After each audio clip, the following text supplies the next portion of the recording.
Time Sport. Résultats, infos, analyse. Toute l'actualité sportive est dans Time Sport tous les jours de 20h à 21h avec Bilal Nenman sur Beurre FM. Bonsoir à tous et bienvenue sur l'antenne de Beurre FM, 20h pétante en ce 27 décembre 2021. Et oui, à l'approche de la dernière, c'est la dernière semaine de l'année 2021. On est ensemble en live sur l'antenne de Beurre FM dans cette émission qui est Time Sport.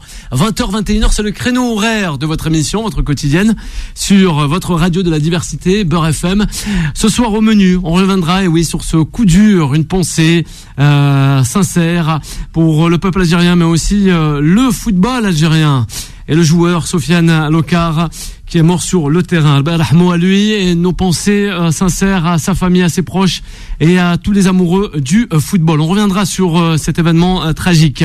Nous parlerons aussi dans cette émission d'un début de folie peut-être avec le Boxing Day du côté de la Première Ligue en Angleterre, sans oublier le Paris Saint-Germain qui veut vendre ses fameux indésirables. N'oubliez pas le numéro du standard, le 01 53 48 3000. Giovanni à la réalisation se fera un plaisir de vous faire passer à l'antenne. On n'oublie pas l'invité de ce soir pour la première fois avec nous sur l'antenne de Beurre FM, Monsieur Eli Bop. Voilà, il répondra à nos questions. Allez, c'est parti avec le JT Sport de Jason.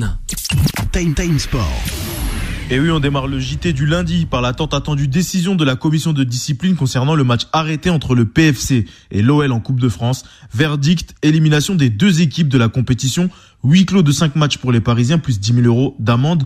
Pour les Lyonnais, fermeture des parcages visiteurs jusqu'à la fin de saison, ainsi qu'une amende de 52 000 euros, plus remboursement des dégâts causés au stade Charletti. Ces sanctions permettent au passage à l'OGC Nice, initialement futur adversaire des deux clubs, de se qualifier directement en huitième de finale de la compétition.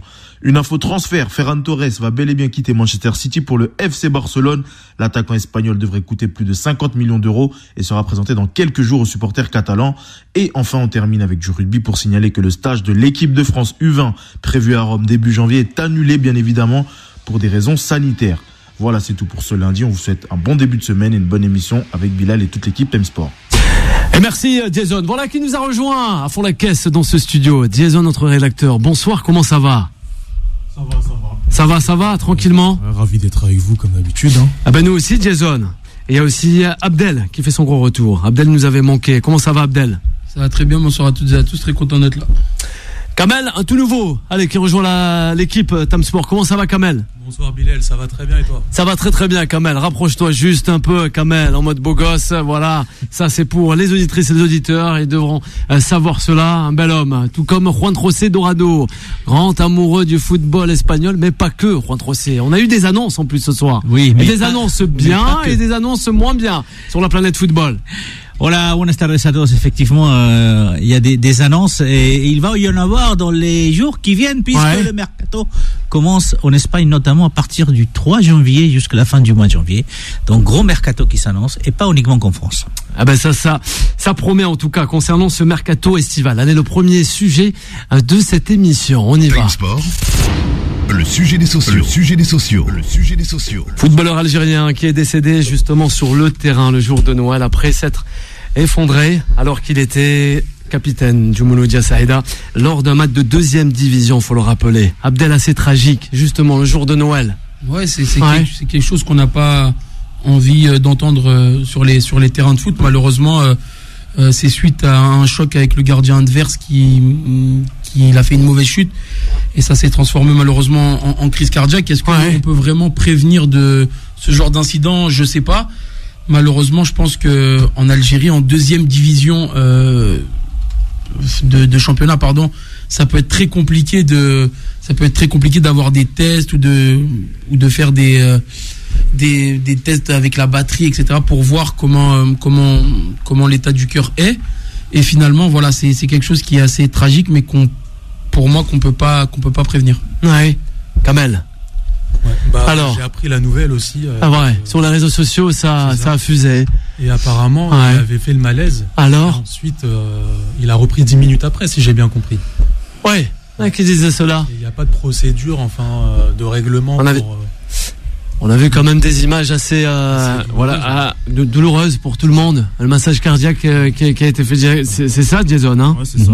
Ouais. C'était compliqué. Ouais, c'est compliqué pour tous. Ouais, c'est vrai que ça a été aussi un peu, on va dire, une chute au niveau des émotions, parce que dernièrement on sait que pour l'Algérie, voilà, il y a eu plein de bonnes choses qui se sont passées par rapport à la coupe arabe, voilà, le pays était content, il se passait des bonnes choses en tout cas au niveau football, et puis là l'Algérie avait remporté cette coupe arabe. Quelques jours après, tout le monde pleure un joueur du pays, donc c'est vrai que c'est aussi dommage par rapport à l'ambiance qu'il y avait en tout cas autour de l'équipe d'Algérie et de l'Algérie en général, donc c'est compliqué. Juan José. Alors, la question qu'il faut se poser, c'est comment le staff médical l'a laissé rentrer sur le terrain.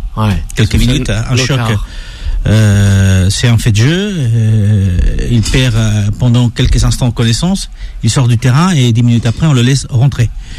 Alors, c'est peut-être parce que c'est la deuxième division et c'est pas la première division. C'est peut-être parce que c'est en Algérie et pas en France ou en Angleterre. J'en sais rien. Mais la première question qu'on doit se poser, c'est comment on a laissé rentrer ce joueur à nouveau sur le terrain. Peu importe qu'il soit le capitaine, peu importe qu'il soit l'un des meilleurs joueurs. La réalité est qu'on n'aurait pas dû forcément le laisser rentrer sur le terrain après un choc comme celui qu'il a reçu. C'est un trauma crânien. Suivi d'un arrêt cardiaque. Donc il y a une défaillance quelque part. Coup dur. Abdel, avant de terminer. Ce que dit Juan par rapport au fait que c'est une deuxième division, je pense que ça joue. C'est à Oran que ça s'est passé, dans le club d'Oran.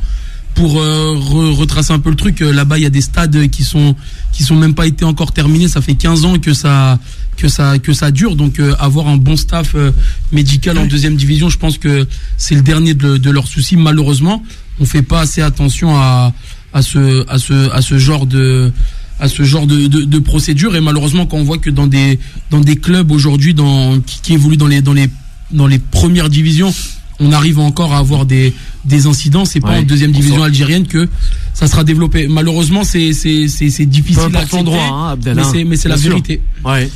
Peut-être le coach Tolé, avant de terminer. Bonsoir tout le monde. Bonsoir le coach Tolé. C'est triste. Tragique. Pour le football. Tragique pour l'ensemble du football. Pour les proches. Juan José disait, c'est vrai qu'on se pose la question. Moi, je me pose surtout la question sur la prévention. Je parle ce sont les terrains en général. On met tellement en avant l'enjeu passe tellement avant les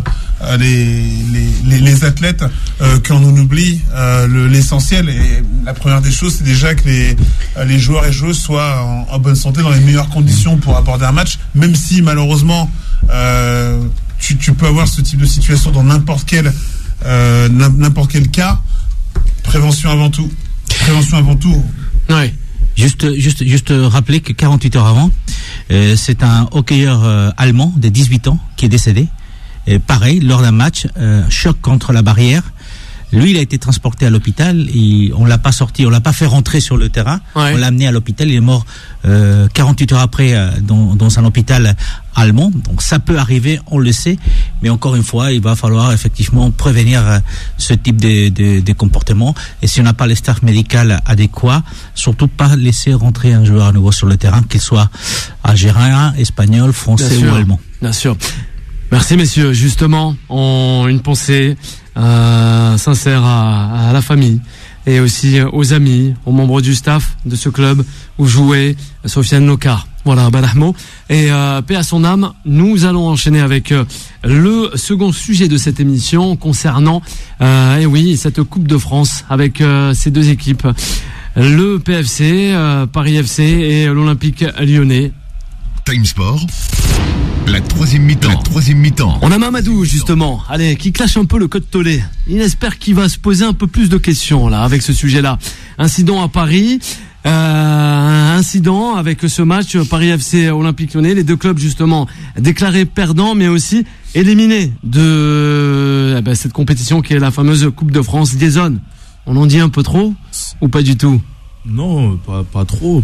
C'est énormément de choses, donc je pense pas qu'en une phrase t'en aies dit trop, mais je trouve que personnellement c'est dur pour le PFC. Je pense que c'est dur et dommage. Un peu le petit poussé de cette rencontre. Quand on regarde la physionomie de cette première mi-temps, comment ça se déroulait avec l'ambiance, il y avait un coup à jouer. Il y avait clairement un coup à jouer. C'est dommage. Après, on sait tout ce qui s'est passé derrière. Mais je trouve ça dur pour le PFC surtout. Lyon, avec tout ce qui se passe pour eux en ce moment, je pense que c'était inévitable. L'élimination était évitable, mais de voir le PFC qui prennent cher aussi, c'est dommage. Ouais, Abdel. Ouais. Alors, Juan José. Ouais, par rapport à, je sais pas. aux sanctions, c'est vrai que Alors. il y a le même nombre de matchs à huis clos, mais la différence d'amende est pas pareil. Il y a 52 000 euros pour Lyon et 10 000 euros pour le PFC. Est-ce que finalement ça voudrait pas dire que Lyon est un peu plus fautif et qu'ils ont voulu les sanctionner à hauteur à hauteur financière un peu plus large? Mais je pense que voilà, comme ça a été dit, au PFC il y avait plus de ils ont beaucoup à perdre, dans le sens où c'est un club aussi qui fait jouer, on va dire, beaucoup de jeunes, et qu'il y avait beaucoup de scouts qui étaient venus assister au match, donc ça reste quand même une vitrine pour eux. Pour moi personnellement, avoir assisté à des matchs à Charletti, c'est pas non plus monnaie courante de voir ce genre d'incident. Après voilà, comme il a dit Jason, Lyon est quand même coutumé du fait depuis le début de saison, et malheureusement ils en payent les pots cassés, on va dire, mais les deux sont éliminés, donc je trouve pas ça forcément juste. Mais comme on voit les décisions qui sont prises depuis quelques temps, il n'y a pas vraiment de logique qui est faite. Et une logique a été faite peut-être, Kamel. Je pense qu'avec le contexte actuel, la Christianité, on est toujours dedans. C'est ça, et surtout des violences qu'on a eu l'habitude de voir depuis le début de saison. Je pense que la fédération a voulu taper fort pour éviter à l'avenir de... Élimination directe. Oui, c'est ça, ça fait sourire. Ouais, peut-être Juan José, c'est vrai. Oui. Ça a tapé fort, là, quand même. Les deux clubs. Parce que vous trouvez que 50 000 euros pour Lyon, c'est tapé fort? Ouais. Élimination directe, c'est la petite monnaie pour Lyon, mais vous racontez quoi? C'est peut-être plus dur les 10 000 euros pour le Paris FC que les 52 000 pour nos amis lyonnais. Alors moi je me pose encore des questions. Alors, et si au lieu d'être le Paris FC, ça avait été à Nice-Lyon, deux équipes des premières divisions, est-ce que les aurait foutus à la porte, les deux? Peut-être. Tu crois? Moi je crois pas du tout. Là on a voulu taper un peu sur Aulas à nouveau, parce qu'il avait été sanctionné quelques jours auparavant. Mais c'est pas normal non plus. Je te dis, si c'était deux équipes des premières divisions, on les aurait pas sortis de la compète. Ah ouais, carrément. On aurait fait rejouer le match, la mi-temps, tout ce que tu veux. Olympique Lyonnais, Paris Saint-Germain, personne ne serait sorti. Personne ne serait sorti. Personne. Mais c'est le Paris FC. Ouais. Alors, faut respecter le Paris FC pas mal, aussi. Hein. On avait eu en plus des personnes du Paris FC, le coach Totel est d'accord avec ça. Le Paris FC, cette rencontre, alors justement, ça fait jaser sur les réseaux sociaux, hein. Ça parle beaucoup. Ouais. On en voulait au petit poussé. Pour moi, Lyon s'en sort bien. Hein. Pour moi, Lyon s'en sort bien. Les Lyonnais. Et de toute façon, moi, je vais plus loin. Le problème, c'est au niveau des instances. À partir du moment où tu as le président Aulas qui a fait des choses extraordinaires durant quasiment 30 ans à la tête de l'Olympique Lyonnais, ça, j'en mets pas en cause. Mais à partir du moment où il a énormément d'influence, je pense qu'il y a lui et beaucoup de personnes, forcément tu te retrouves avec Lyon qui s'en sort pas trop mal. Pour moi ils s'en sortent relativement bien. Le match contre l'OM est à rejouer à huis clos. Pourquoi il a rejoué dans ce cas-là? Pourquoi celui-là et pourquoi il n'y a pas match perdu? On comprend pas. Je pense que c'est à Lyon. Une question à se poser. Kamel aussi se les pose. Je pense que ça les arrange aussi par rapport. On parlait de contexte sanitaire. En plus, on arrive dans une trêve hivernale. Pour certains. Où est-ce que tu le mets le match? C'est la trêve. Mais tu le mets pas. Ça les arrange un quelque part. Tu dois sanctionner. On sanctionne. La sanction. Oui, Rontrocé le disait. On parlait. Tu vas au Paris FC à Charletti, il se passe rien actuellement. Il se passe rien. Il y a c'est quand il y a une ou deux saisons, t'avais combien? T'avais 6000 Lensois qui sont déplacés pour les barrages. Il s'est rien passé. Est-ce que le PFC est coutumier du fait? Est-ce qu'on entend des histoires avec le PFC où il y a des débordements? Jamais. Pourquoi ça se passe bien. La même sanction que les Lyonnais que l'on entend un petit peu trop depuis un petit moment. Par rapport à la puissance du président et les choses qu'il a faites, peut-être que certains Lyonnais et même supporters se pensent peut-être libres de tout faire, malheureusement. Mais après, quand Juan José il était assez énervé par rapport aux sanctions, dans le sens où 50 000 euros c'est peu, c'est vrai, mais pour Lyon, c'est vrai. Je trouve qu'ils ont essayé un peu d'égaliser le truc, mais ça aurait pas dû. Comment tu vas pas dans le même coup alors? Non,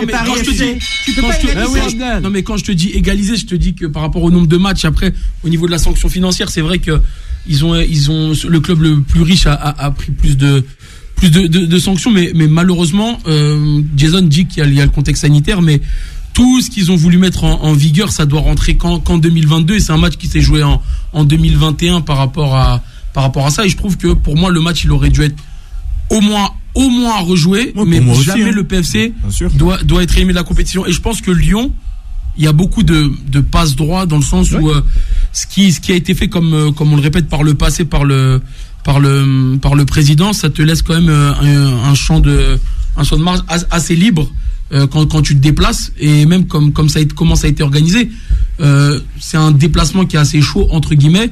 Ça a dit que les supporters ils arrivent à 20h15 à la gare, alors que le match il est à 21h, ils se déplacent comme ça, on sait pas trop comment ça s'est déroulé, et finalement voilà, il y a une équipe qui est sanctionnée pour moi à tort. Là où ils se sont fait avoir, le PFC malheureusement, c'est qu'ils n'ont pas l'habitude d'avoir ce type de rencontre au risque de la sécurité, en termes de sécurité.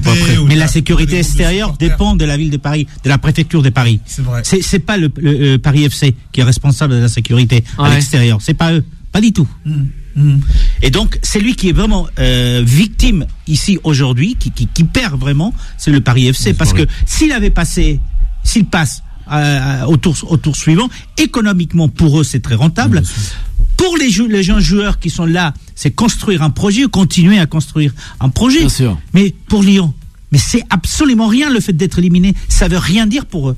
C'est la réalité, c'est comme ça. Le retour du hooliganisme aussi. Tu en parlais la dernière fois aussi, le coach Etolé. C'est une réalité. Et Yacine aussi. Faut dire que ça n'a jamais vraiment disparu. Et là, t'as un rendez-vous. C'est-à-dire que là, le rendez-vous, il était déjà, mais bien sûr, depuis un petit moment. Est-ce que ce sont les supporters du PFC tous les samedis qui foutent le feu? Non. Là, ce sont les supporters lyonnais les plus chauds. Faut savoir que lorsque t'es amené à te déplacer à l'extérieur, ce sont en général les plus virulents, ceux qui mettent de la grosse ambiance, mais les plus virulents qui se déplacent également. Et puis, forcément, on se donne un rendez-vous avec certains stades parisiens. C'est aussi une raison dont on ne parle pas. Vous restez avec nous. Merci le coach Etolé. On fait une courte pause avant de revenir avec Eli Bob, notre invité de ce soir. Time Sport revient dans un instant. 20h, 21h, Time Sport avec Bilal Nenman sur Beurre FM. Eh oui Abdel, c'est ça. Il fait beau, il fait froid. Enfin, ça dépend où on habite. C'est bien ça le coach Etolé. C'est ça. Ouais, c'est vrai. Là, il fait doux. Là. Il fait doux. J'ai repris un peu. La dernière fois, il faisait très très froid. Très très froid. Faut le rappeler. Vraiment. Compliqué. C'était très compliqué pour venir au studio et repartir. Eh oui. Les nuits étaient glaciales. Eh oui, il y avait Jason aussi en plus. Juan José, on l'a vu qu'en début de semaine, il faisait un peu doux. Et après, il a arrêté de faire Il a compris l'expérience. Et c'est ça. Et Juani, il le sait très très bien. Il fait beau du côté de l'Espagne, c'est ça, Juan José? Mieux qu'à Paris, mieux je qu'à te Paris. l'assure. Alors Ça, peut-être c'est qu'à sûr. Marseille, ça se passe un peu mieux. Je sais pas. Marseille, Nice, Toulon, Toulouse, Montpellier, il a plu aussi dernièrement. On nous écoute du côté de Montpellier. Par contre, on sait que du côté de Lyon, c'est chaud. Aïe. Lyon, c'est toujours chaud. Le 01 53 48 3000, si vous voulez réagir avec nous, avec Kamel, avec Abdel, Jason et de la partie, le coach Etolé, sans oublier Juan José. On part avec notre invité, allez, de ce soir. Time Sport. The Special One. Eh oui, c'est notre Special One ce soir, c'est Eli Bob. Monsieur Eli Bob, comment allez-vous? Merci, bonsoir, ça va? Ça va très très bien. Nous, ça va très très bien, monsieur. Il y a de l'actualité à traiter. Il y en avait. Vraiment, il y en a pas mal. C'est vrai qu'on a commencé avec le destin tragique de ce joueur algérien qui est décédé, malheureusement, Sofiane Loka, voilà. Et aussi, on a continué avec j'allais dire la Ligue 1 Uber Eats, elle y est dedans, que ça soit même la Ligue 2 ou encore cette fameuse Coupe de France. Et c'est deux clubs éliminés. Avec le Paris FC et aussi l'Olympique Lyonnais. Un mot concernant cela, Eli Bob, avec nous ce soir. Les sanctions elles sont assez conséquentes, elles sont même fortes, et je pense que si on veut éradiquer le hooliganisme entre guillemets ou la violence à l'estade, il faut taper fort. C'est ça. La commission de la Fédération française de foot, elle tient beaucoup à son image, elle a tapé plus fort que la commission, par exemple, de la Ligue de football pro. Ouais. Peut-être une réaction avec Abdel. Qui souriait. D'accord, peut-être avec Eli Bob. C'est ce que on en parlait. Claude disait, donc je pense que c'est la personne la plus à même d'aller sur ce sujet. Mais après, c'est vrai que il y a des sanctions qui ont été prises, mais très entre guillemets minimalistes par rapport à ce qu'on peut faire. Et si on compare avec d'autres pays, ce qui s'est passé, on est encore loin de des sanctions qui ont été réalisées là-bas. Donc est-ce que le fait d'avoir changé de personne à la Ligue ou dans les instances, ça peut permettre d'être plus dur? Ça, c'est sur la durée qu'on le verra. Non, mais ce soir, c'est assez dur. Hein, et là, il faut que les clubs ils fassent le ménage. Ça veut dire que chaque club doit enlever ses fouteurs de trous, ses violents de leurs supporters. Et c'est dommage aussi par rapport à Jason, avec les boss. Ce qui me désole par rapport à tout ça, c'est aussi on a été privé de stade pendant des mois rapport à la situation sanitaire. Oui, cette crise sanitaire. Et etc. On revient dans les stades, on fait n'importe quoi en France. On fait n'importe quoi. On a ouvert les stades pour faire n'importe quoi. Et moi, c'est quelque chose que je comprends pas. Cette violence, quoi. Elle est là, elle est présente et les Bob a raison. Oui, Juan José, on va poursuivre avec l'invité aussi. J'ai une question justement pour alors, Juan José. Parce que comment expliquer ce qui se passe en France puisqu'on voit pas ni en Espagne, ni en Italie, ni en Angleterre des stades fermés, des terrains envahis, des matchs qui sont interrompus à la mi-temps. Qu'est-ce qui se passe en France qui justifie que depuis le début de la saison, la France se distingue justement par un certain énervement dans les terrains de jeu? Parce que dans certains groupes de supporters qui sont des ultras, il y a des violences, c'est pas tous, ils sont pas nombreux et ils viennent au stade pour manifester autre chose que pour le football.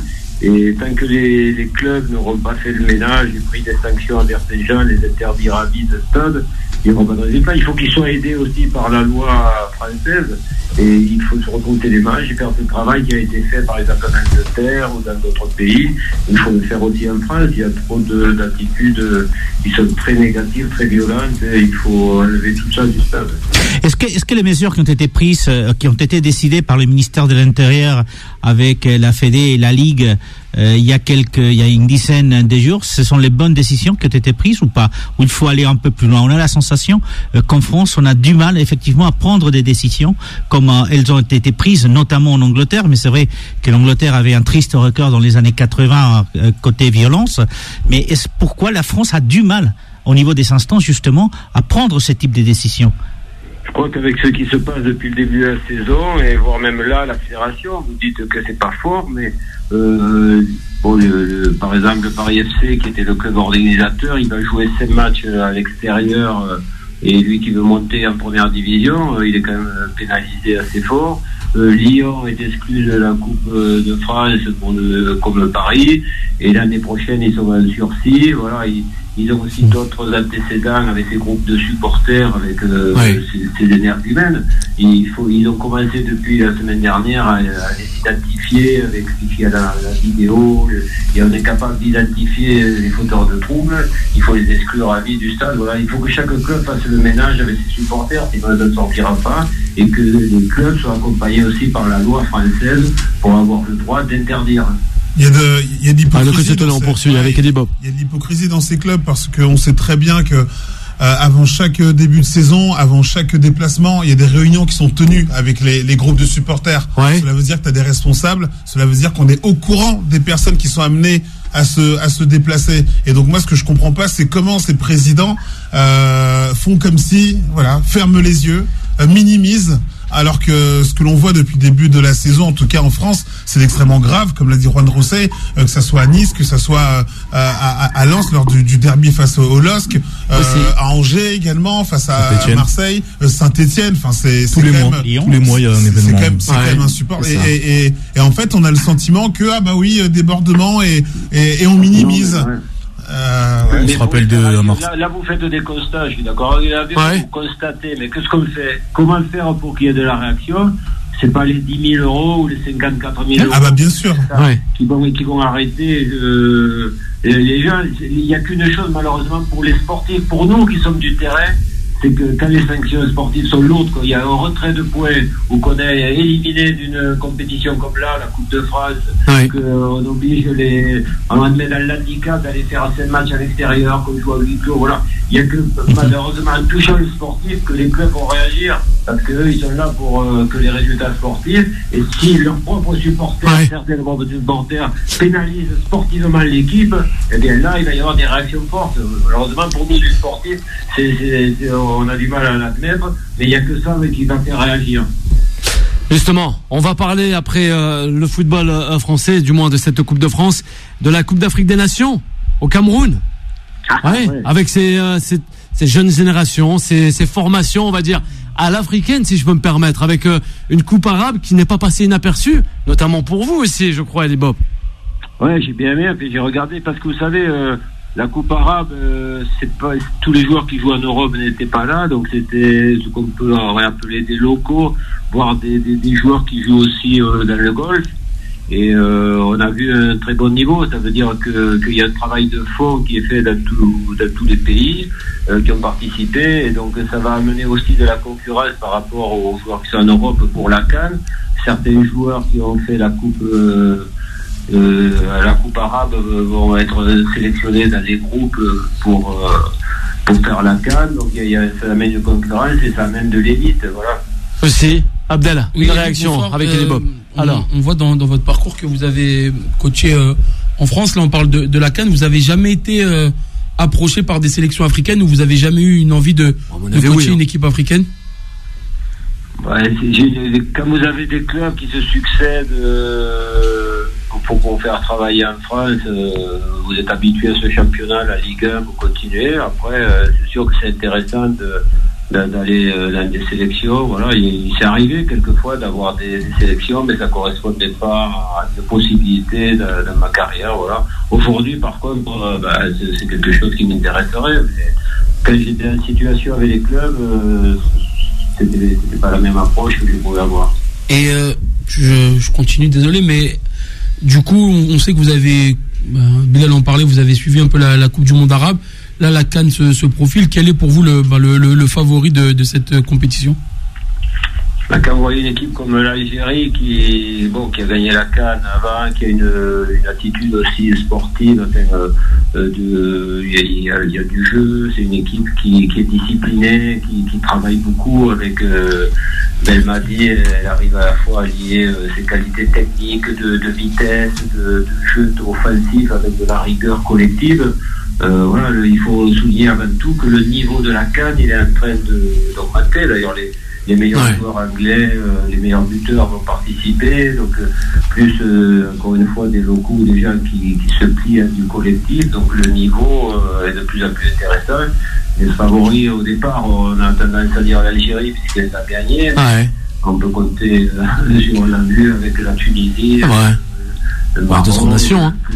Il y a beaucoup de nations, la Côte d'Ivoire, l'Égypte, toujours l'Égypte. Il y a beaucoup d'équipes de haut niveau. Et justement, par rapport au football africain, Elie, je voulais savoir un peu votre sentiment. Par rapport à la Coupe du Monde, on sait que dernièrement, il y a eu quelques débats. On sait que les pays africains sont pas encore qualifiés. Il y a des barrages à passer au mois de mars. Je voulais juste avoir un peu votre point de vue, votre ressenti par rapport au fait que malheureusement, non, c'est pas malheureusement, ça dépend des points de vue, mais le fait que les premiers de chaque poule en Afrique, certains qui ont cartonné, voilà, se retrouvent en barrage et par exemple comme les points pour la Ligue des Champions ou l'UEFA, c'est un peu ça là. Des points. Par exemple, il peut y avoir, je sais pas, en Belgique, au Portugal ou même en France, 3 équipes super à un moment donné. Eh bien, elles vont être tributaires d'un passé, d'une histoire par rapport à la compétition. Et la Coupe du Monde, c'est un peu pareil. Il y a un historique. Et justement, aujourd'hui, par le biais de la CAN qui montre un niveau qui va de plus en plus haut, il faut que quand les équipes vont être qualifiées Coupe du Monde, qu'elles cumulent des points, qu'elles fassent des parcours, etc., pour permettre à d'autres équipes de venir. C'est sûr qu'il y a beaucoup d'équipes qui, aujourd'hui, se remportent des participations au Coupe du Monde.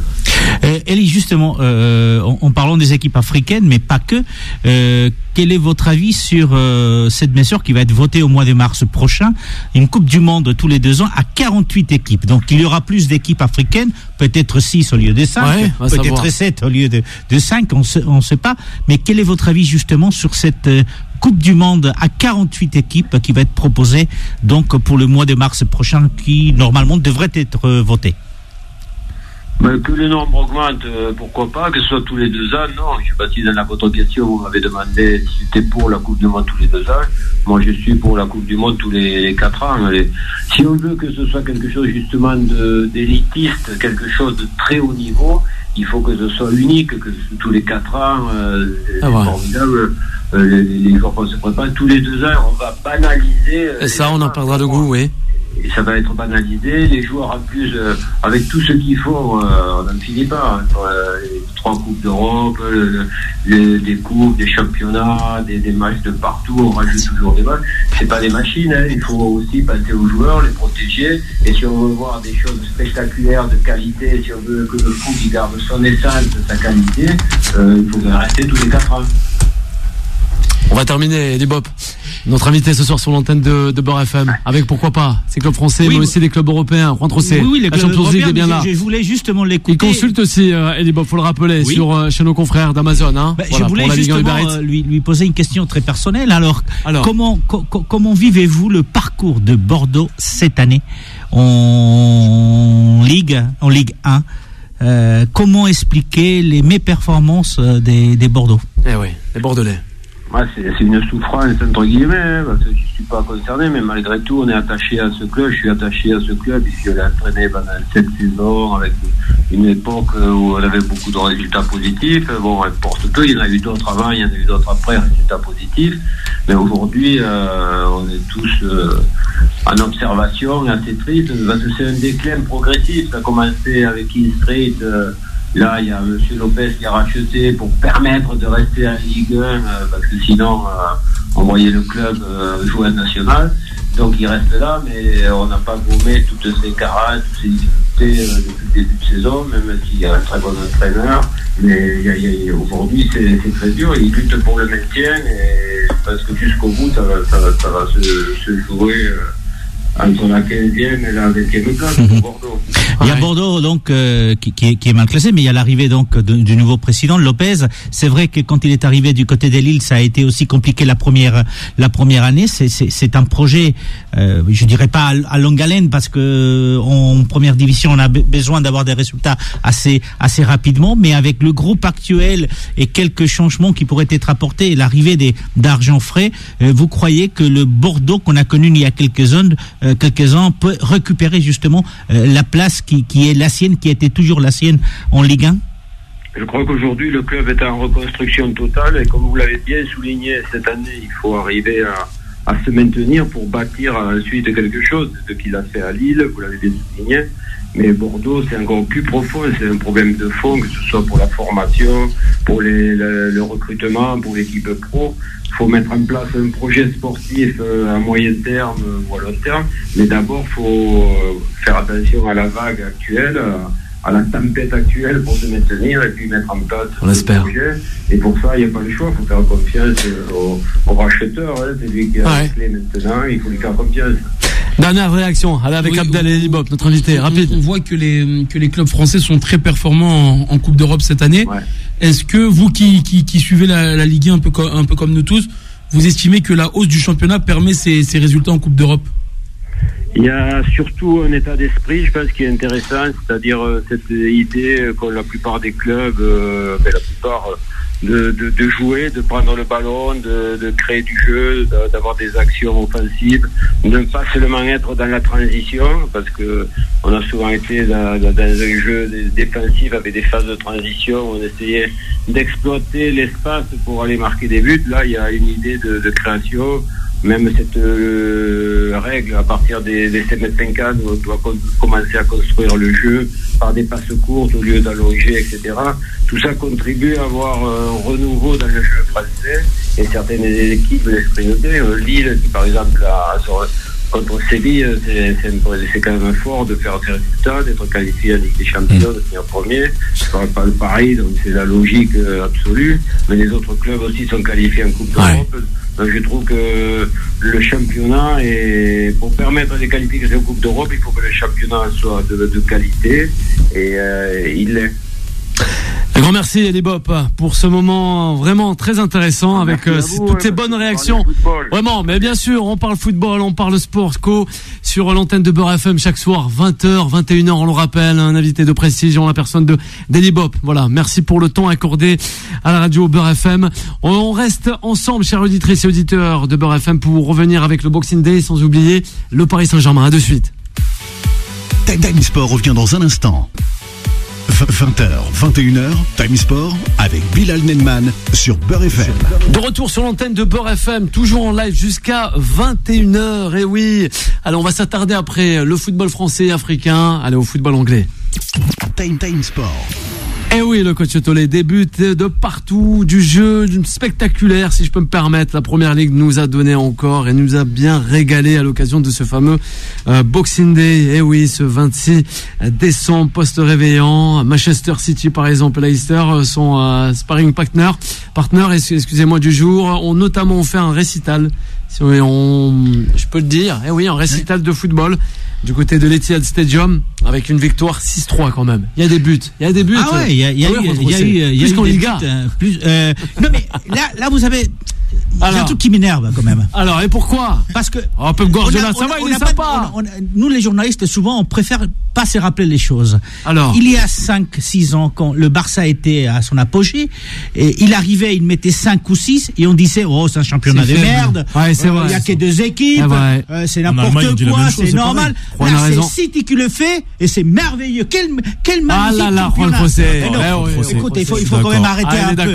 C'est bien que City aille balayer Leicester, c'est dommage pour Leicester, mais ce que je retiens de cette journée-là, c'est plutôt la performance d'Arsenal qui se retrouve aujourd'hui 4e, qui est capable d'aller à l'extérieur et mettre 5 buts à l'extérieur. Et cet Arteta-là il y a 2 saisons quand il est arrivé, parce que ça fait justement 2 ans aujourd'hui, hier, c'était 2 ans qu'il était arrivé du côté d'Arsenal. On a tous critiqué parce qu'on l'a tous critiqué. Encore quelques mois, il n'y avait pas de résultat, mais là, il a réussi à mettre en branle cette équipe qui commence à marcher. Je ne sais pas si ça va durer, s'ils vont terminer en position des Champions League à la fin de saison, mais pour l'instant, ils sont en train de faire une belle saison, nos amis d'Arsenal. Donc, les Gunners. City, c'est normal. Chelsea, c'est normal, quand vous investissez des centaines de millions d'euros, à un moment donné, il faut quand même avoir des résultats. Alors, je retiens surtout cette victoire à l'extérieur d'Arsenal avec une très jeune équipe. Pour City, Kamel Abdel. Juste pour City Abdel. Alors, je vais pas banaliser par rapport à Manchester City. Alors, on se rend pas compte, je crois qu'ils ont gagné 7-0 déjà contre Leeds il y a quelques jours. Guardiola, il est en train de martyriser, vraiment, c'est le terme. Plusieurs équipes, c'était quasiment du jamais vu dans une même saison en Angleterre. Donc je pense que Guardiola, même si on le connaît, on sait de quoi il est capable, il a déjà démontré, il est vraiment en train d'apporter de limite révolutionner encore le football anglais. On ne savait pas que plusieurs équipes pouvaient encaisser autant de buts comme ça. Enfin, c'est impressionnant. On a l'impression que même le prochain match, on se demande combien de buts City va mettre, par exemple. Et ça, c'est un truc, on peut pas banaliser et dire c'est normal, c'est City, c'est normal. Je trouve que c'est des scores, c'est exceptionnel. Et après, oui, bien sûr, il y a eu d'autres équipes qui ont cartonné, dont Arsenal, et dont tu parlais, Juan José, en disant Arteta, il y a 2 ans, certains étaient sceptiques et voulaient même qui s'en aille ou qui n'était pas à la hauteur, en tout cas, du poste. Parlons déjà du mois d'août. Et au mois d'août, je crois qu'Arsenal, ils sont avant-dernier, où c'est déjà la crise, tout le monde veut le voir dehors. Et là, comme tu l'as dit, ils jouent limite la Ligue des Champions. Donc, Arteta qui était donc 3 ans l'adjoint de Guardiola. Par rapport au boxing, ça nous fait 26 buts en 6 matchs. Ça veut dire que quand même, c'est entre guillemets, c'est organisé comme ça pour qu'il y ait pas mal de spectacles à voir après Noël. Maintenant, sur tout ce qu'on a dit, c'est vrai que City a l'habitude de démarrer comme ça depuis un certain moment, où il laisse un peu voire 2 concurrents démarrer et eux reviennent très fort sur la deuxième partie de la première partie saison, justement. Après, voilà, il y a Arsenal qui gagne pendant que il y a des matchs qui sont reportés. Eux, ils font le job, donc c'est pas dit que les équipes qui ont des matchs en retard vont les rattraper. Notamment Tottenham et Manchester United qui ont 3 matchs au moins. Et chacun. Tottenham, j'y viens. C'est vrai que Conte a toujours pas perdu, même si c'est pas le plus beau jeu du monde, mais c'est quelqu'un qui est quand même assez pragmatique. Il amène quelque chose de nouveau et un peu plus peut-être de discipline. Là, on voyait pas Kane, Son et encore Lucas marqué ces derniers temps. Il retrouve un peu le chemin des filets. Il y a une équipe comme West Ham qui retrouve un peu son statut classique, on va dire. C'est vrai que l'année dernière, au forceps, ils ont réussi à se qualifier en Ligue Europa, que là ils étaient venus titiller en début de saison les premières places, mais maintenant voilà, il y a une défaite hier contre Southampton qui est un peu en difficulté, mais on parle beaucoup des grosses équipes, mais il y a toujours une voire deux qui arrivent à s'immiscer dans le Big Four ou dans le Big Five, et je trouve que West Ham c'est plutôt une belle équipe à avoir joué, qui est assez solide. Et voilà, le fait de les voir perdre, c'est pas non plus, ça me fait pas mal au cœur, mais je trouve que quand même c'est à souligner leur bon début de saison. Ouais, quand même, justement, football anglais. C'est vrai qu'on a été servi hier avec pas mal de buts sur toutes les pelouses. Ouais. On avait peur un peu que ce soit annulé à cause de la crise sanitaire. C'est vrai. Mais finalement, ça s'est bien passé. Il y a eu plein de buts partout et voilà, c'est un régal pour les fêtes. Je pense que le public a été servi. Ça y est, quoi, c'est ça. Ouais. C'était nickel. Et, ouais. Justement, la rencontre assez nickel. Ouais, quand même. Alors, oui, Jason. Voilà, après, il y a des jugements qui commencent un peu à aller dans tous les sens. Parce qu'il y a des championnats où quand il y a beaucoup de buts, comme je suis complètement d'accord, quand il y a beaucoup de buts, c'est un championnat moyen, c'est n'importe quoi. Moi, je l'ai entendu pour Lewandowski, par exemple. En Allemagne, il met des triplés. En Allemagne, il y a toujours plein de buts. Dans ce cas, il faut demander à ces personnes de chausser les crampons et d'aller sur le terrain. Je suis d'accord avec vous. Donc, c'est pour ça que je rebondis vraiment sur ce qu'a dit Juan José. Et il faut aussi se régaler du spectacle. Et un championnat ouvert et un championnat où il y a beaucoup de buts, je comprends pas pourquoi, pour certains, en tout cas pour beaucoup, parfois, ça veut dire que c'est un mauvais championnat. Mais là, comme c'est l'Angleterre, tout le monde va trouver ça magique. Bon, pour le coup, c'est vraiment magique, mais il faudrait que ce soit le même jugement pour tous les championnats. Ouais. Je pense. De voir des 7-0, de s'extasier devant des gros scores. C'est vrai ce qu'il dit. Alors, le coach Tollet. La Bundesliga c'est un classique de ça. A toujours des gros scores.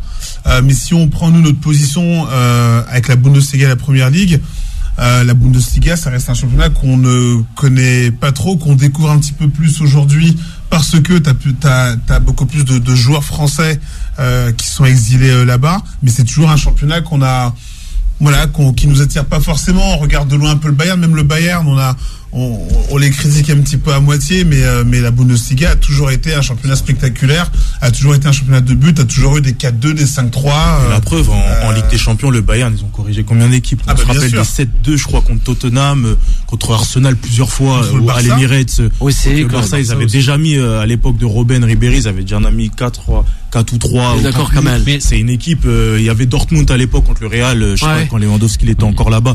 Et en 4-1, je crois, ils avaient gagné. Enfin, les Allemands ont cette habitude-là, sans s'égarer de parler de rester sur l'Angleterre. Voilà, c'est dommage qu'il n'y ait pas toujours le même jugement pour tous les championnats. Parce qu'elle est mise en avant, la Première Ligue. Voilà. Du championnat, c'est. On serait bien surpris. Pardon, Claude, excuse-moi. Non, vas-y.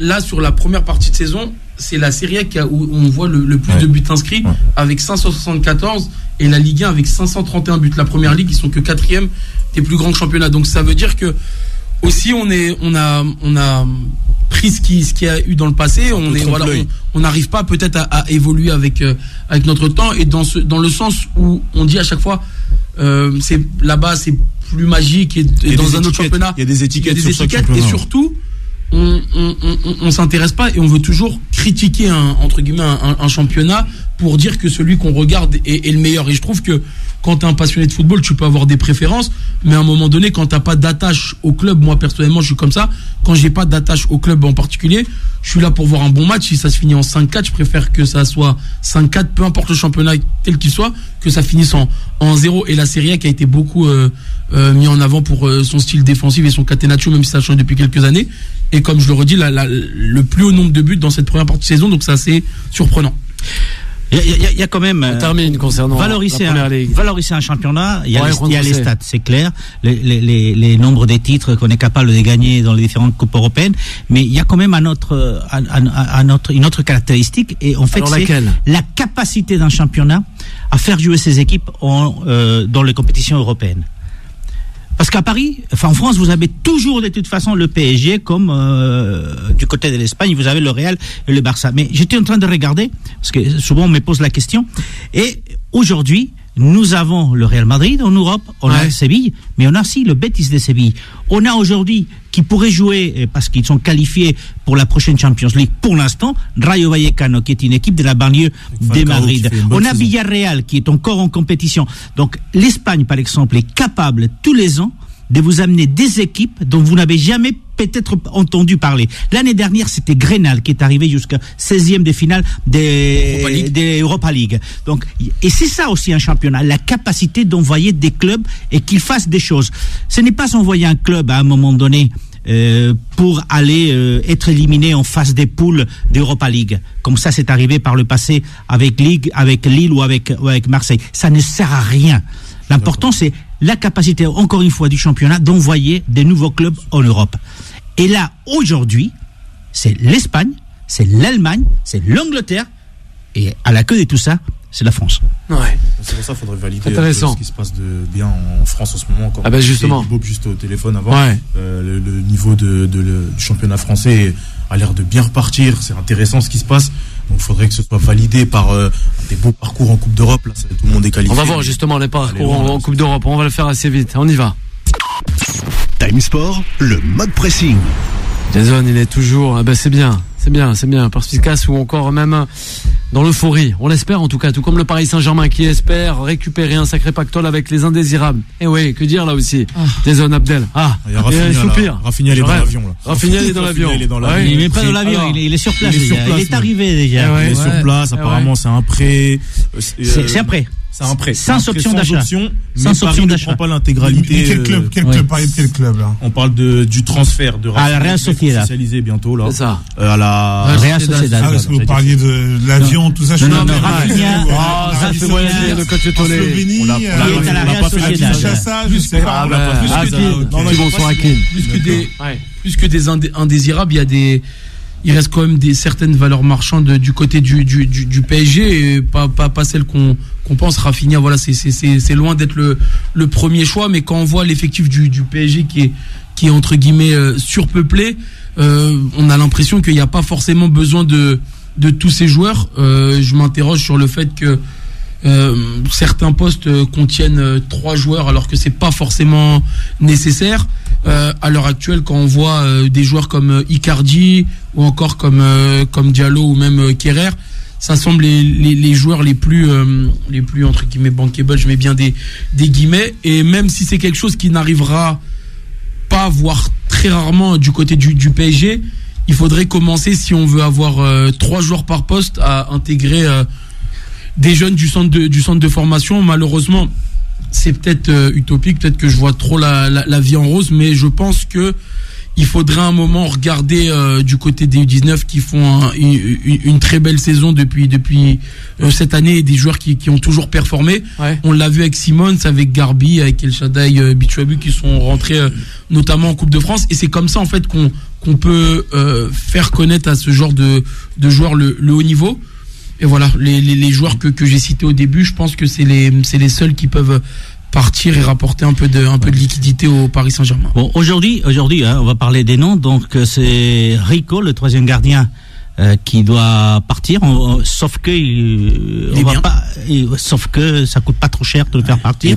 Et il faut savoir que le PSG doit vendre pour 100 millions d'euros à peu près. Pour compenser le déficit des 200 millions d'euros qui a été calculé. Donc il y a Rico, il y a Thilo Kehrer aussi, qui est sur le départ. Au moins, c'est l'intention du PSG, ainsi que Julien Draxler qui pourrait partir. Alors, tous ces joueurs-là n'apportent pas beaucoup d'argent. Celui qui peut apporter de l'argent, c'est Icardi, mais qui va payer aujourd'hui 30 millions pour Icardi. D'ailleurs, il a coûté 50 quand on l'a fait venir. Alors, l'idée, ça serait de le faire partir en Italie avec un échange avec Arthur Melo, qui pourrait venir pour renforcer le centre du terrain du PSG. Ça coûterait pas beaucoup d'argent du côté du PSG, et on a parlé du cas de Rafinha, ça y est, c'est fait, donc il est à la Real Sociedad jusqu'à la fin de saison, et puis il y a le cas des Kurzawa, qui apparemment aurait déjà demandé justement de sortir de l'effectif du PSG, mais pour partir du côté de la Lazio, mais pour l'instant c'est pas encore fait. Donc effectivement il y a des noms qui pourront sortir du PSG, mais qui va payer pour ces joueurs, c'est pas clair. En une phrase peut-être, le coach Tolé, rapide. Il n'y a pas de stratégie au PSG en termes de recrutement. Tu recrutes la stratégie. Il n'y a pas de stratégie. Donc malheureusement, ce qu'a dit Abdel, ça fait moi 15-20 ans que j'en entends parler, qu'il y a des super jeunes au PSG, mais ça fait pas partie de la politique malheureusement du club parisien. Un grand merci à Kamel et aussi, sans oublier Abdel, le coach Tolé, Juan Trocé et aussi Jason de m'avoir accompagné. On se donne rendez-vous dès demain. N'oubliez pas la suite des programmes ce soir à partir de 22h avec Vanessa. Un grand merci à toutes les auditrices et les auditeurs et nous on se retrouve à partir de demain, mardi 20h. Retrouvez Time Sport tous les jours de 20h à 21h et en podcast sur beurrefm.net et l'appli Beurre FM.